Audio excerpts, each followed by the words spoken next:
stopped, and let's look at a few examples of processing time and try and understand how we might be able to use this on a real in a real life scenario, or in a much more practical manner.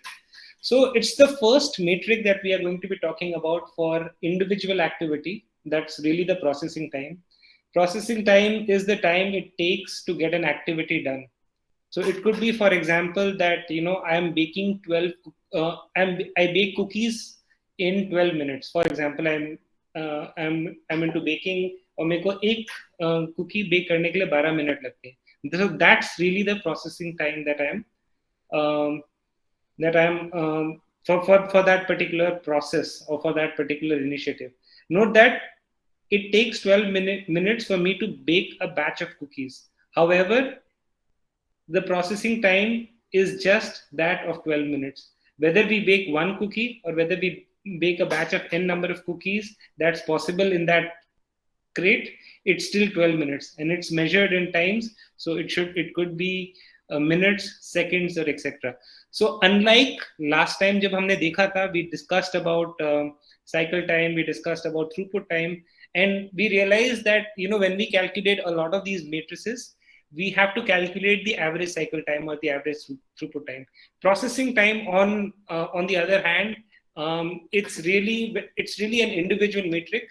So if I can bake a cookie in 12 minutes, it will still take me 12 minutes to bake a batch of cookies as well. All right. Another metric and we'll look at a few examples of processing time and capacity as well. So I'm just taking you through a few of these concepts. So capacity of an activity is measured as the rate of number of units of product that can be processed per unit of time. Okay, so now this will be affected by the number of units that can be processed simultaneously. So a batch of 8 cookies that take 12 minutes to get done in an oven gives us a capacity of that baking task to be 8 divided by 12, or 0.67 cookies per minute.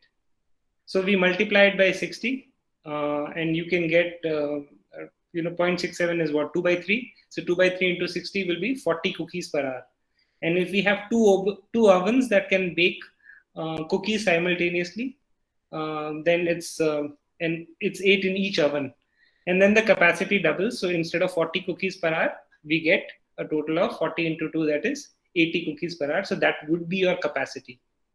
Very simple. It's like processing time, but capacity mein what you're doing is you're actually dividing it by the number of cookies, and in order to calculate the total capacity, if you have 2 ovens or 2 units which will actually process it, you will multiply it by 2 or x number, how much soever it will be, to be able to calculate capacity. All right, now let's look at an example of baking birthday cookies. This process consists of three activities or 3 steps. The first is roll out and shape a cookie. Second is you bake, and third is you individually wrap the cookie. So this makes 8 out of time. So baking it at a time, that's possible, but you actually have to individually wrap each cookie. Now let's put the processing time for each of these processes on a map. So if, for example, the processing time here to roll out and shape a cookie is 3 minutes, the baking time is what we discussed, 12 minutes, and the wrapping time is individually for 1 minute. So 3 minutes, 12 minutes, and 1 minute. Use these activity processing times, and let's try and calculate the capacity for each activity. जो हमने अभी देखा है, capacity. All right. So the number of cookies produced simultaneously divided by the processing time, that's the capacity. So 1 divided by 3 gives us 1 by 3 per minute, or 20 cookies per hour. 8 divided by 12 gives us 40 per hour. And you can say that 5 batches of 8 per hour, that's also possible, because we know that that we have 8 cookies per hour. So if we have 40 cookies, so it's 5 batches of 8 per hour. And wrapping a cookie has a capacity of 1 per minute, so it's 60 per hour. So we are in effect talking about the processing times for each of these individual steps, and we are talking about the capacities for each of these individual steps as such. All right. Another activity metric that we look at, it's very important in an operational context, is bottleneck. And when we talk about bottleneck, it is an activity among a set of activities in a process that has the smallest capacity. When we talk about capacity here, whichever has the smallest capacity is really the bottleneck. The bottleneck, or maybe bottlenecks, if there are more than one with the same smallest capacity, determines the flow rate of an entire process. And flow rate is something that we had touched on last class. The bottleneck activity of in each process, like maybe there are two lanes on a street that is now being reduced to one. Maybe there is some kind of construction going on, so that becomes a bottleneck, and it becomes that one lane becomes the capacity of that street. How many cars can pass through per hour is going to be based on that one lane portion of that street. And it's worth noting that the bottleneck here is based on the lowest capacity of the activity and not based on the largest processing time. So ये नहीं हम देख रहे हैं कि which is the largest processing time and जिसमें smallest processing time है, it's really the bottleneck. We are basing it out on the lowest capacity. So just remember, whenever anyone tells you about bottleneck, this is a bottleneck in the process, just it should automatically strike you that it is that step in the entire process which has the lowest capacity. Now let's look at in the same example what we discussed. Okay. Using an example of making cookies to demonstrate the idea of bottleneck, and you see that there are three activities with three processing times that are given. Okay. And their capacity is calculated. We identify the bottleneck activity based on the lowest capacity. So with the capacity of 20 per hour, the first activity of rolling out and shaping cookies is really the bottleneck activity in this entire process. So the flow rate of the entire process is based on the capacity rate of the bottleneck activity. The process can produce at the rate of 20 per hour, and it's worth noting that here you're comparing processing times, and you see that baking has the largest processing time, and it is not the bottleneck. Okay, so we are looking at capacity in terms of when we are actually looking at bottlenecks here. Okay, let's move on. Let's look at resource at activity, and you must have figured it out by now. The concept is pretty simple. How many people or how many machines or how many people or machine combinations or teams that we have at each step in the activity or at each activity. And this is what we can define as the number of resources at each activity. So for a cookie baking process, we can have maybe the different employees, the baker, maybe the someone who's wrapping the cookies, the equipment, the oven, the rolling pins. Any of these things would actually be your resources. So when anyone talks to you about bottlenecks, when anyone talks to you about resources, you should automatically know what's the activity metric that each of these guys are talking about. Now, we've looked at bottleneck and we've looked at resource at an activity. Let's look at if we were to add an additional resource, maybe will it affect the bottleneck? Can we improve the bottleneck if we were to add a resource at a particular activity? Let's see the impact of changing the number of resources. Here we are adding a resource at the bottom, like activity, which is the first activity in the process. Okay. So let's say we install another station and hire an employee and provide a rolling pin and a cookie cutter or whatever is required for that employee. The other activities still have one resource each. So to generalize the calculation as a formula, the capacity of each activity is the number of resources. Multiplied this by the number of units being worked on simultaneously by a single resource. And then we divide that product by the processing time. So here for activity 1, that's 40 per hour. For activity 2 and 3, we are using the same formula. we get 40 per hour or 60 per hour. And that's really the example of adding a resource in a process. Now the same thing we are looking at from a perspective of flow rate. And when we talk about flow rate, what is the flow rate of this three activity or three step process? We need to identify the bottleneck that's based on the lowest capacity. So here we have activities one and both of them. So with activities of 40 per hour. So the flow rate for the process is going to be 40 per hour. Relatively simple. We know it's the capacity. All right. So flow rate is also known as the capacity that we discussed. The process flow rate, or it is called the process capacity. The process flow rate is calculated based on the capacity of the bottleneck activity, which basically gives us the process capacity. Absent of any other information, we can say that the process can produce at this rate per unit time so many cookies per hour or so many cookies per day or so on and so forth. So over the last few slides, we've really looked at processing time, where we started and tried to understand what really is processing time and how do we actually classify processing time. We also looked at capacity, and we understood what really we can call capacity in an operational context. We looked at baking birthday cookies. उसमें हमने देखा कि each activity का processing time कितना है. We looked at bottleneck. We understood what bottleneck it is. Bottleneck is basically the smallest capacity. जिस भी activity का सबसे smallest capacity है, whichever activity is really your bottleneck. We looked at the bottleneck in the example we took at baking birthday cookies.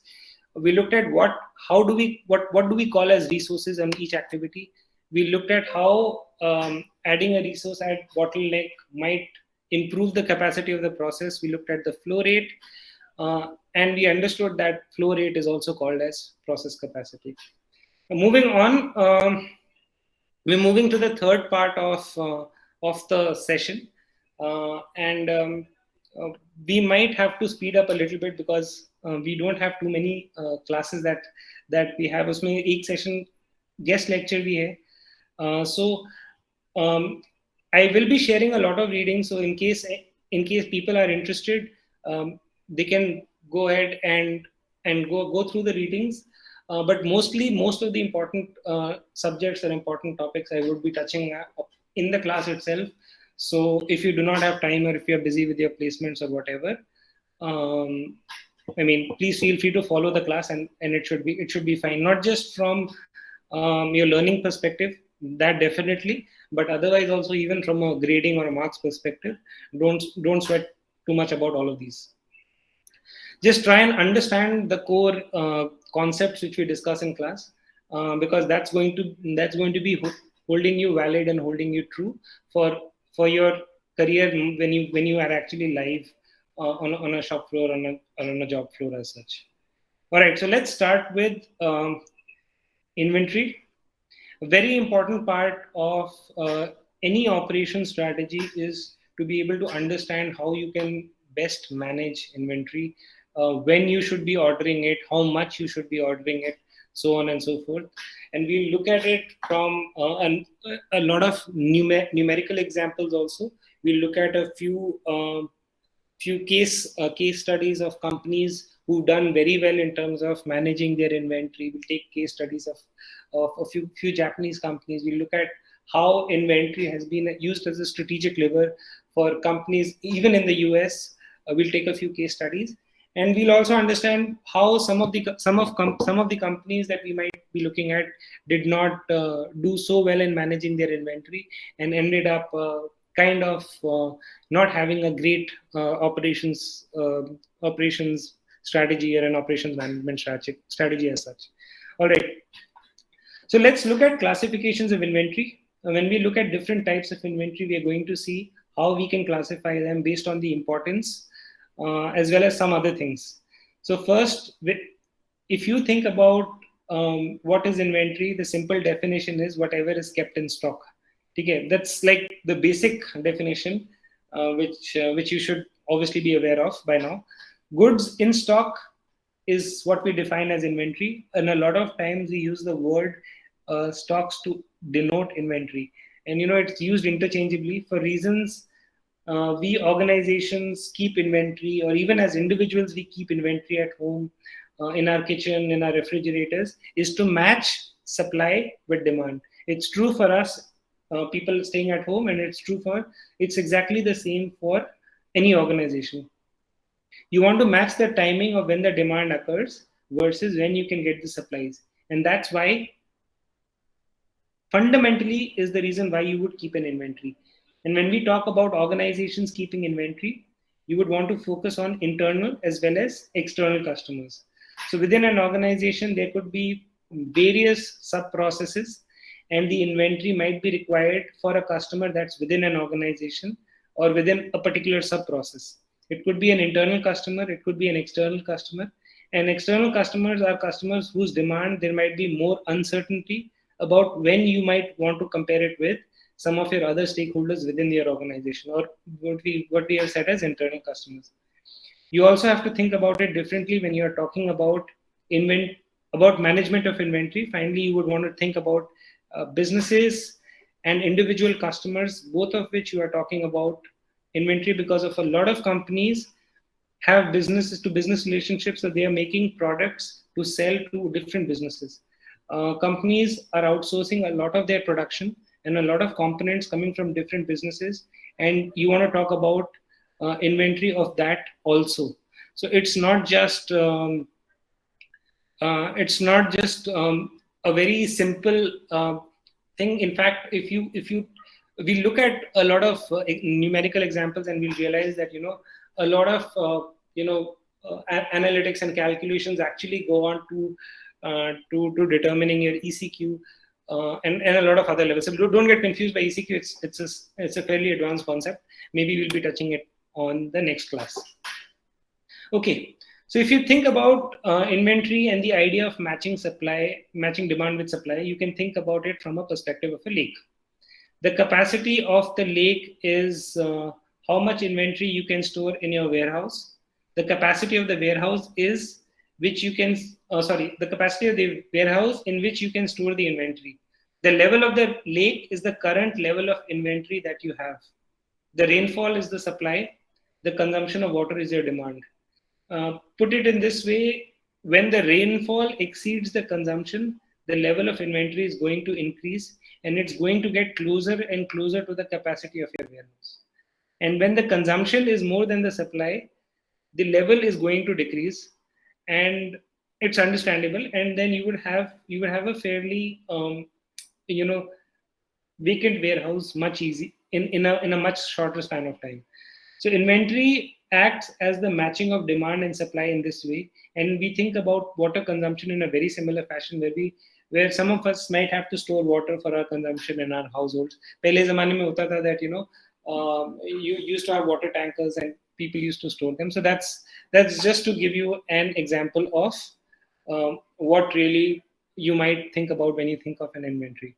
So there are different reasons why organizations have inventory and why they build inventory and keep stock at it. So the first reason, personally, there is a lot of academic debate that goes on that whether inventory is good, and what is the optimal level of inventory which an organization should be having. And some of the best performing operation companies, or some of the companies which have an ideal operation strategy or close to perfect operation strategy, have very, very accurate levels of inventory management, inventory forecasting. But here we are really looking at some of the reasons why they might want to keep an inventory level or stock level for their organizations. The first reason you can think of is the lead time for supply. And often we see this in construction business. For example, there's a supplier which is from a certain distance from the purchase or from the site, and it's going to take a long time, or it's going to take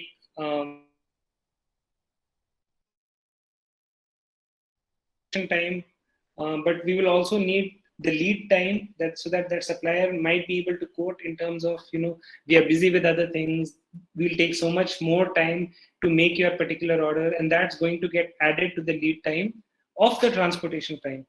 As a buyer, your organization is going to have to plan for that lead time, during which it's going to take your order to get to you. So you're going to have some inventory for that lead time to materialize. Within a process, within a multi-activity process, you might have activities that are at different processing times. In fact, most times you're going to have activities that have unmatched processing times. For example, one activity could be running at the rate of 10 units an hour, and another activity might be running at the rate of 15 units an hour. So one is faster than the other, and you are not going to run both of them at 100%. What you're going to do is you're going to run the faster one and build up the inventory and pause until the slower one catches up. So different processing times will mean that you will have to have some inventory based on the different processing times of different activities. Let's talk about economies of scale, and this is, I think, fairly simple. If you buy in bulk, you obviously get a much preferential rate, and that is why a lot of companies choose to stock up inventory. So you might have most often you might have a setup where you might be involved with doing changeovers from one type of product to another, in which case you're going to say, well, you know what, I'm going to take a large batch of this particular inventory before I change over to the next item I make, in which case you're going to build some inventory. Now the reason is basically that you want to take the cost of that setup time and spread it over a larger quantity, and that is why you have a larger batch size. If you're going after economies of scale, you can think of a similar reason for economies of scale when you're talking about getting supplies from an external supplier, in which case you might be thinking about, well, if I get a full truckload, in order to take the cost of all items and spread it over lesser number of deliveries. In that case, you're going to go for economies of scale for an external supplier that you are purchasing from, and you are building the inventory based on that. You get a big order and you build up inventory until it gets exhausted, and then you get another big order.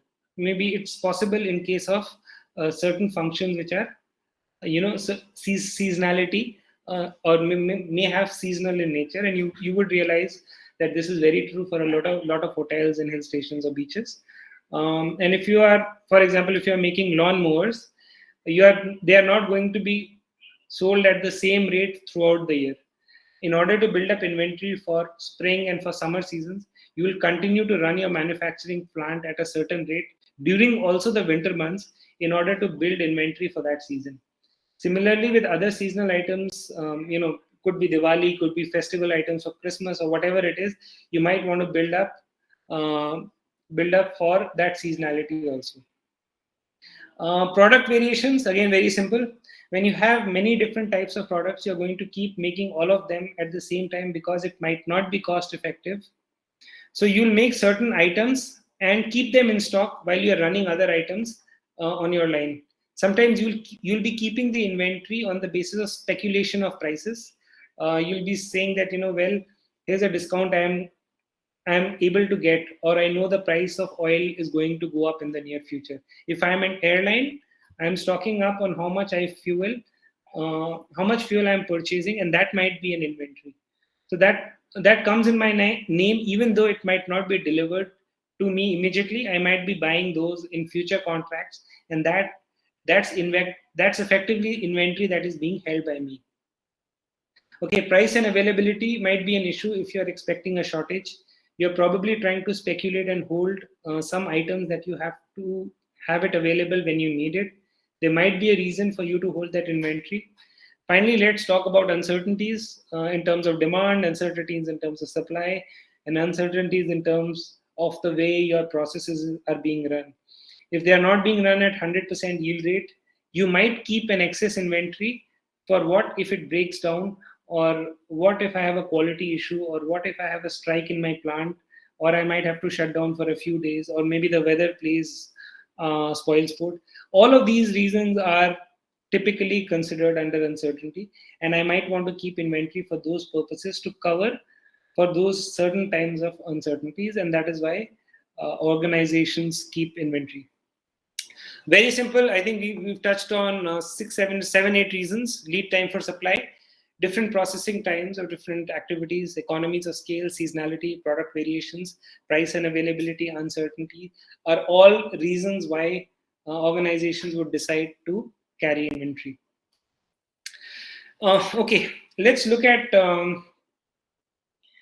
inventory and classify it based on reasons that why organizations might keep inventory. Keep in mind that this classification is not something that maybe you can apply directly to a piece of inventory that you might see.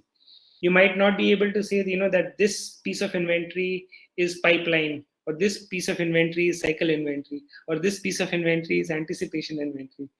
These are basically reasons on the basis of which you can actually classify inventories. Pipeline inventory is typically is the time that an inventory is in transit in any process. So you order from a supplier that maybe is in a different city or completely a different location from you during the time, and that's probably in pipeline to get to you, and that's called pipeline inventory. Maybe there are certain amount of customs that need to be handled, so it might take sufficient time. So whenever you place a particular order and you already requested for that particular product or that particular item to be delivered to you, it's already classified as pipeline inventory from your perspective. So this number would actually reflect in the total amount of inventory if you are looking to build up. And if you are actually calculating your inventory, this pipeline inventory will actually reflect in that. Cycle inventory is based on batch sizes. Let's say I run a batch of 10,000 units of a type of product. Say I'm making socks, or I'm making some other product, product X, before I move to product Y. So that cycle, when I'm making maybe 10,000 units, is going to start from 0 and build all the way up to 10,000 units. And I'll have 10,000 units of inventory before I send it off to the next task. Before I send it off to the next task to my customer, and that's going to really be my cycle inventory. I'm building up that inventory during the production cycle. Anticipation inventory is something that we referred to earlier. You are overproducing, and when you have the time, or you're overproducing in anticipation of demand you're expecting in the future. So then the safety stock inventory is really that you hold any kind of uncertainty. It might be uncertainties to do with production rate. It might be uncertainty to do with demand, or with lead time. It might take 5 days for a product to get to me, or it might take 8 days, or maybe there's a weather delay or there's a storm. So I don't know what that happens. So you'll have to keep some buffer in order to allow for that uncertainty, and that is classified as safety stock inventory. And these are typically how organizations might want to classify based on reasons. Now let's look at how some of these organizations might classify inventory based on the stages that they are in. Now here's a classification that you can actually point out and say that this inventory is raw material, this inventory is work in progress, or this inventory is finished goods. In any organization, you'll be able to say that raw material inventory is whatever has been purchased from outside, whatever has been purchased from an external party is going to constitute as the raw material inventory. The work in progress inventory is the inventory that is being worked on, whether it's waiting to be worked on within the process boundaries or whether it's actually being worked on in the process. Whether it's the machine, whether it's the bread that's being baked in the oven, or it's the machine that requires a certain amount of something to get cured. It's in effect going to be work in process inventory. And finally, you have the finished good inventory. That's anything that's ready from an organization's perspective, that's ready to go to the customer or that's ready to be delivered to the customer. And it's maybe at the loading dock, or it's waiting for some trucks to go to the customer, or it's getting quality controlled just to ensure that before a product is dispatched to the customer, it meets the standard. That's going to be your finished good inventory. Now let's identify the various types of inventories. Now, that way we have the classification of inventory. Let's apply this classification to two simple kinds of businesses. The first business is, say, maybe a bakery. Sorry, the images, I couldn't get the right images. But maybe आप इसको bakery समझ लो. And the second business is in the same stream of products. It's a grocery store or a sandwich shop. And it's used to make it uses the bread in that bakery to make sandwiches. Now you have a bakery and a sandwich shop. What I'd like you to think about is what are the raw materials, and what's the work in process, and what would be the case for the bakery and in the sandwich shop, the work in process. Finally, what are the finished goods in each of these two type businesses? Any ideas? Anyone would like to give it a try?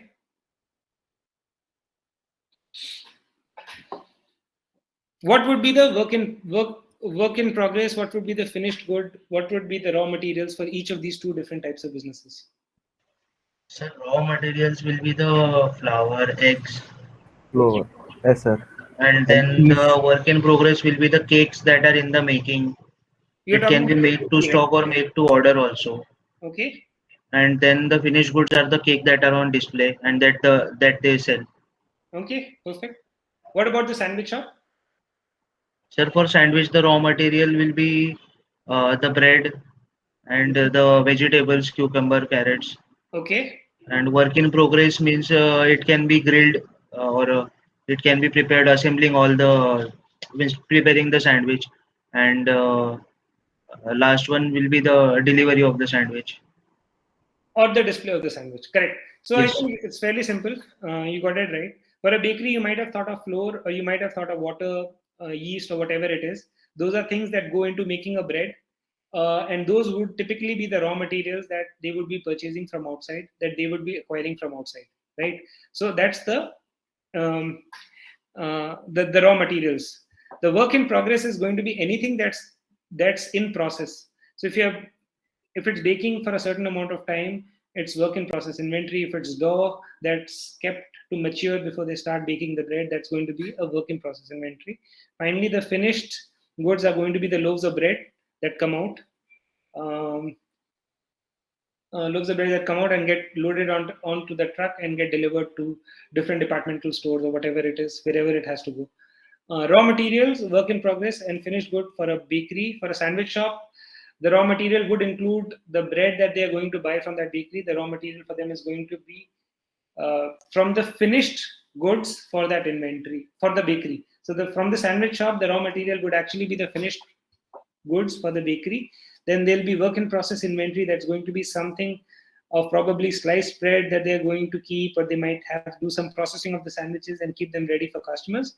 And finally, the finished good is going to be the ready sandwiches that are kept on the shelves or being delivered to the various customers. Okay, what you see from here is that one organization's finished good could be, and in most cases is, the raw material from a different organization's perspective, even though we have this classification based on usage and the position of the organization in the whole chain that's making the products for the end user or the ultimate customer as such. Okay, let's look at what is inventory in service business. When we think about inventory, we normally think about it from a manufacturing perspective, right? We say about itna material aaya, itna balu, cement, whatever it is in the construction industry.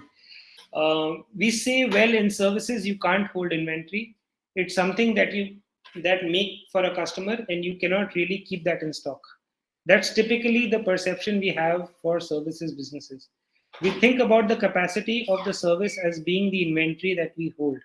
But you think about it, even services such as hospitals, restaurants, and hotels do have to keep some kind of inventory. They have to keep inventory of different things that are needed for them to do their businesses appropriately and correctly. Hospitals need drugs, they need surgical equipments, restaurants need different things to serve their food, they need different things to manufacture their food. Hotels are going to need very different things that they are going to need to stock in rooms, if they're going to have different linens to be able to use in different rooms, even their inventory is going to be important. And to give you an interesting fact about inventory in services. So I think there's this paper which I came across, and I thought I'll bring it up here. In healthcare, well, it's perceived to be as a services business, and people say that, in healthcare, you can't really have anything which is inventory. Inventory costs can be up to 40% of the total operating cost. The cost of holding and the use of inventory is about 40% of the total cost. This cost is, by the way, the second only to labor costs, which is obviously not surprising, as the highest proportion of a cost for a healthcare business. So inventory is pretty important even for service businesses. All right. I think now let's look at a very different way of classifying inventory. This is based on which items in inventory need more attention versus which items in inventory need less attention. And this is called ABC analysis. It's based on what you may be familiar with as the 80-20 rule. Anyone's heard of 80-20 rule? The Pareto principle? Yes, sir. Okay. So you have only 20% of your items that account for 80% of your value. And that's the idea between the ABC analysis, is that if you want to really focus on the really important A items in terms of controlling your inventory, you want to keep a close eye on them. Then the C items you may not follow closely. You may not care about them in terms of so much about, in terms of keeping a close eye on them or spending your resources to keep a close eye on them. When we talk about ABC inventory classification, the idea is very simple. You have 20% of your items that are responsible for almost 60-70% of your dollar value. The next 30% of your items are responsible for maybe close to 20-30% of your monetary value. And then you have the 50% of items that are responsible for the top 10% of your dollar value. You have A, B, and C is telling you which are more important items to keep an eye on. So let's look at it from the perspective of an example. Let's take this as an ABC classification and let's apply it to an example. Here's an example of a company that's making automobile parts, and we have a data on their annual unit sales that you're going to see in the next slide. Let's identify what are A, B, and C items in their among their various items which we are going to be talking about. So these are the data on inventories. Here you have the numbers to do the ABC analysis for a local, for an organization, automobile part or whatever. Maybe it's a plain automotive company or a automotive company. What you can see is the first column is just the identifier. The second column gives you the annual sales in units, and the third column is going to give you the unit price. Take a minute, try and digest this information and think about how you would be going about to convert them into an ABC analysis. And which items should you be focusing on? Which items should you be spending more times in terms of inventory control? And what you should be doing to prioritize your inventory management or inventory strategy as such.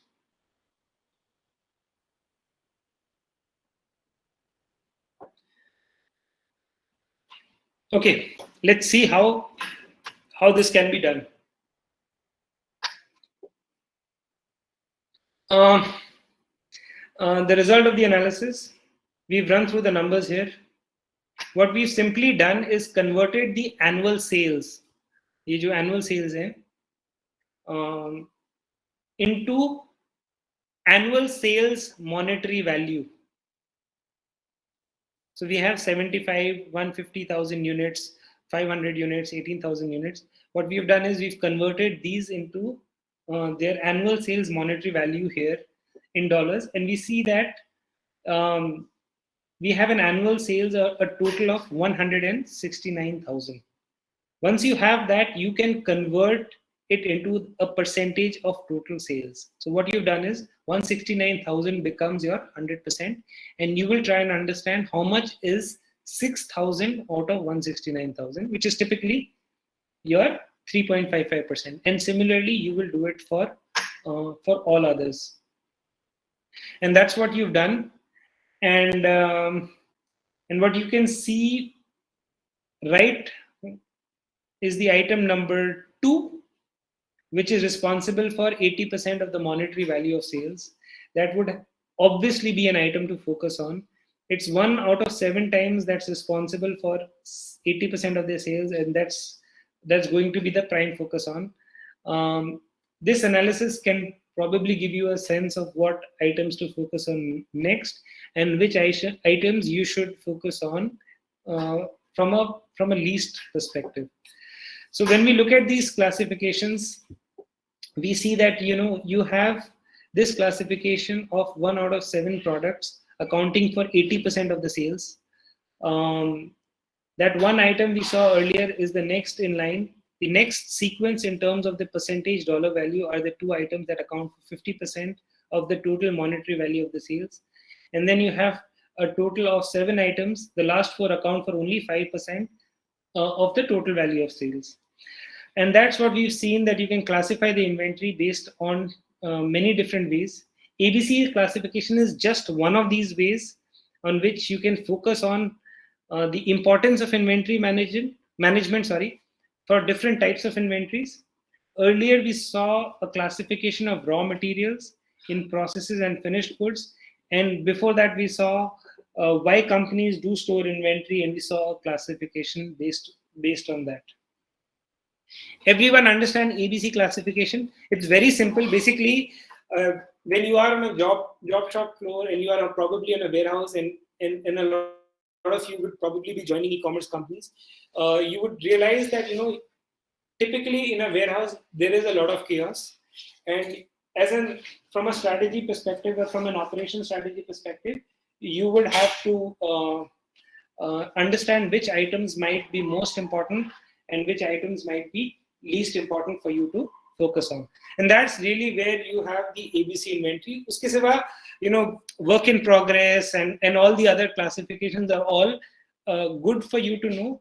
And it might, those are concepts that you should know, but it's not really super important. All right. Okay, we are moving on to questions like how much inventory to keep, when is the time that you should be ordering an inventory, so on and so forth. So this part will have a bunch of numericals, some slightly more complex calculations. Let's try and work on them together. But today we won't be actually touching on any of the problems on these. We will really be looking at some of these. We will really be looking at some of these concepts later. Today we will just be talking about some concepts in terms of how much of inventory to keep and what are some of the data points or decision points when you should be placing an order for your inventory. All right, let's determine how much of quantity of inventory you need to order based on some different costs of ordering and some different costs of ordering and costs of holding inventory. So हर चीज का inventory management में एक आपका cost रहता है. The cost of ordering, cost of holding, all of these concepts become important because it will ensure how much to stock up, how much to when to order, and so on and so forth. But before we get into the idea of calculating how much you need to order, let's look at inventory from 2 different perspectives. The 2 perspectives are dependent demand inventory, which we are talking about it in this slide, and the next is independent demand inventory, which we will be talking on in the next slide. Now, what do we mean when we talk about dependent demand inventory? A dependent demand inventory basically means it's the inventory for the parts that you are going to make in-house. So here, for example, maybe you might be making a recipe for a certain bread. Now you know once of how much of quantity of bread you would like to make. The dependent demand inventory is going to be determined by the recipe. It tells you how many eggs you need. Eggs might be needed. It might how much of salt you might be needed, how much of flour you might need, how much of water is needed, so on and so forth. It's going to be determined by the demand for that finished product, and that's going to tell you how much of dependent demand inventory you will need to take care of. Another example that one can think of is, if you decide how many cars are going to get manufactured, you can look at the bill of materials and that you will have for making that car, and you will see what are the different parts that will eventually be needed to build that car. To give you a very basic idea, you're going to be needing 4 tires, 4 wheels for the main ones, and then one for the spare wheel. And that's going to get determined by the independent demand inventory. Dependent demand inventory, you manage it using manufacturing ERPs or resource planning systems, which take your parent item of demand and divide it into different components and tell you how much is needed. And that's when you mainly see ERP systems or enterprise resource planning systems and manufacturing resource planning systems come into play. What those systems do is they really take your parent item demand and convert it into dependent demand for all the parts that you are going to be using during the manufacturing of that process. Moving on, let's focus on the independent demand inventory. So this inventory is of the items that you are going to sell to your customers. It's the inventory that's coming from outside your organization. It could be your B2B customers, not just your end consumers, but your B2B customers, that you could be selling parts to a car manufacturer, or you could be selling cars to a dealership or to its ultimate customers. You could be selling bread to many different stores. It's your B2B relationship. Or you could be a store that's selling bread to the end consumers. It's the independent demand item that's going to be different based on where you are in a big supply chain. All right. Okay, fairly simple. Before you get into the calculation of how much should you order, think about the things that you consider when you go out and get groceries. Take any one regular item that you purchase, say maybe milk or tomatoes or whatever it is. What are some of the considerations you have when you decide how much of quantity you're going to buy during a trip to a grocery store? Whether you're going to buy maybe 1 kg of tomatoes or 2 kg of tomatoes, or how much is it that you're going to get? What are some of the things that go through your mind when making that particular decision? And this will actually help us understand how a much larger organization will also make some of their decisions of how much of inventory to stock up, and what are some of the considerations that go into it. So we are talking about going to the grocery store and getting milk. Some of the things that we would have gone through your mind would have been things like, how much do you have in the refrigerator? How much do you have at home? How much do you consume on an average? Your average demand rate of your household for that particular item. Here we said, tomatoes, but you could be thinking about any other grocery item and how much you consume about it on a daily basis. The other thing that might go through your mind is, how much does it cost from a perspective of the investment that you're going to make? Maybe for milk or for tomatoes, it might not be so much, but it may be, if it's a more expensive item, you are obviously thinking, should I be investing so much of money into purchasing something that's slightly more expensive, which I'm not going to be using right now, but maybe it's for future consumption? You might be thinking about a price discount, and you might be tempted to buy more if there is a price discount available. Or if you anticipate that a price discount that's coming out, you might purchase less based on the upcoming price discount that you're expecting. Storage space is another huge consideration, whether you have a spare refrigerator or a larger refrigerator or you don't, and how much of space do you have in your refrigerator for storing the tomatoes or milk or whatever that you're purchasing. Expiration date on the milk and how much you use versus when it's going to get spoiled is another thing that you might want to consider. Finally, when you're going to think about when you're going to the store next, and if you're planning not to go to the store for a couple of weeks and you're thinking, I need to get enough for the next couple of weeks, and then there might be some uncertainty involved into how much of consumption you might have in those couple of weeks. So you might get a little bit extra based on, if you might have some guests who are coming over, or what if your family consumes more than they normally do in a particular period of time. And that's all some of the things that you will be probably thinking about when you are uh, taking some of these decisions. So these are things that you think about when you decide how much to purchase in terms of groceries, in terms of your household. Companies, very large organizations, catering to massive demands, catering to seasonality, also go through some very, very similar decision making when they are actually deciding how much to purchase, when they make some of their decisions. So we'll take a few more slides. We'll touch on some of the factors which go into when they are discussing of how much to stock up. So the things they are thinking about is how much of capital investment there is going to be, how much of storage space there is going to be required, whether an item is going to need handling, whether it's going to have to be stored in different places and moved around, whether there is any kind of refrigeration that might be needed in case it's something that might be spoiled. If there are some costs involved with that, they're also thinking about spoilage. I'm sorry. Is there going to be something that expires over time? If there's something that might be a fluctuation in demand, it might get obsolete. People might not want that particular product.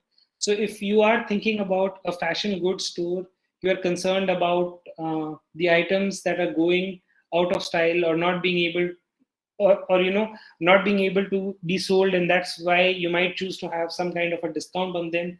So those are some of the things that organizations are usually thinking about when they are thinking about how much to purchase. All right, two questions: what to order, how much to order. Let's quickly touch on economic order quantity. If we have this clear, we can already get into numericals right off in the next class, and we would be able to progress significantly with the numericals. Let's just focus on this one last concept for today. So economic order quantity is how much to order. Okay, remember when we are focusing on independent demand, items are that a company would need to purchase from a supplier that's coming from outside. And how much of order is typically based on this model that's very popular. It's called the economic order quantity. So this is a model for calculating the amount of inventory in terms of how much you want to order. Now, this model, economic order quantity, is based on the principle of trading off two different costs. One of it is the cost of ordering. So you think about the cost of ordering, and if you are thinking about the trip to the grocery store, or if you're thinking about the cost of time that you're going to spend to the grocery store, or you're thinking about the cost of petrol that you might be consuming to go to a particular grocery store. For a company, it might be the order processing costs, it might be the cost of transportation, it might be the cost of getting a truckload, and it might be getting it might be a fixed cost, whether you get a full truckload or whether you get a quarter truckload. It might be a fixed cost based on that. So all of these will get counted under your ordering cost. And based on the number of orders that you have in a year, you're going to have an annual ordering costs from that. The ordering cost that companies are principally concerned about and gets incorporated into the economic order quantity model, which is the cost of holding inventory. So if you think about the cost of finance that's being invested in this inventory, the insurance that you're paying on the warehouse, the opportunity cost of the space in your warehouse, all of those things are actually figured out into the holding cost for your inventory. And when you are thinking about economic order quantity model or the ECQ model, you'll see that what you will do is you will try to trade off between these two different costs, and the cost of ordering and the cost of holding that inventory. Now we are also going to talk about when to order, and we'll talk about it maybe in the next class. In this session, we we kind of will touch just on ECQ. But when to order is going to be based on a particular reorder point. So for every organization, they have a predefined reorder point, and that's going to be based on when the inventory reaches a certain level. And there is going to be that point which is determined based on, in large organizations, there are extensive models and analysis that run that, that have different factors that you might want to factor in when you say that, when it reaches to a certain level of inventory, that's when you will automatically place an order. The question that we are trying to address is how much to order, and that is going to be your economic order quantity. So let's look at some of these things that might get incorporated in your economic order quantity model. Ordering cost versus holding cost. Okay, guys, I think we can stop today, and let's continue it in the next class, and let's discuss more about ordering cost versus holding cost, ECQ. We'll also talk about some of the assumptions of the economic order quantity model. We'll talk about the constant demand rate, and we'll touch upon a bunch of other things. And we'll also look at some of the calculations. We will have one different part around supply chain in terms of operation strategy and its perspective on operation strategy when we actually